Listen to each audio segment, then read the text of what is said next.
ನಿನ್ನ ಗಂಡನ ಬಳಿಯಲ್ಲಿ ದೇವರ ವಾಕ್ಯವನ್ನು ಮಾತನಾಡುವಾಗ ಸೋತು ಹೋದ ನಿನ್ನ ಗಂಡ, ಬಳಲಿ ಹೋದಂತೆ ನಿನ್ನ ಗಂಡ, ನೋವಿನಲ್ಲಿ, ಬಾಧೆಯಲ್ಲಿ, ಕಷ್ಟದಲ್ಲಿರುವಂತೆ ನಿನ್ನ ಗಂಡನಿಗೆ ಅದು ಜೀವವು, ಆ ಜೀವವು ಸಮೃದ್ಧಿ ಆಗುತ್ತೆ.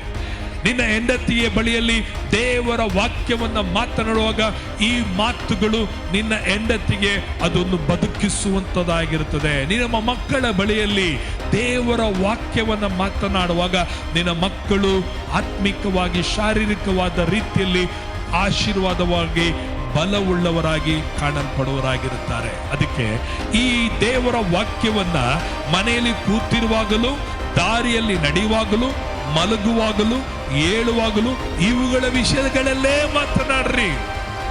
ನೀವು ಇದುವರೆಗೂ ಅನೇಕ ಮಾತುಗಳನ್ನು ಮಾತಾಡಿ ಇವತ್ತು ನಮ್ಮ ಮನೆ ಹಾಳಾಗಿದೆ, ಆಶೀರ್ವಾದಗಳು ಹಾಳಾಗಿದೆ, ತೂತಾದ ಜೋಬುಗಳಾಗಿದೆ, ಕೈಯಲ್ಲಿ ನಿಂದಿರುತ್ತಾ ಇಲ್ಲ, ಸಂತೋಷ ಹೋಗ್ತಾ ಇಲ್ಲ, ಸಮಾಧಾನ ಇಲ್ಲ.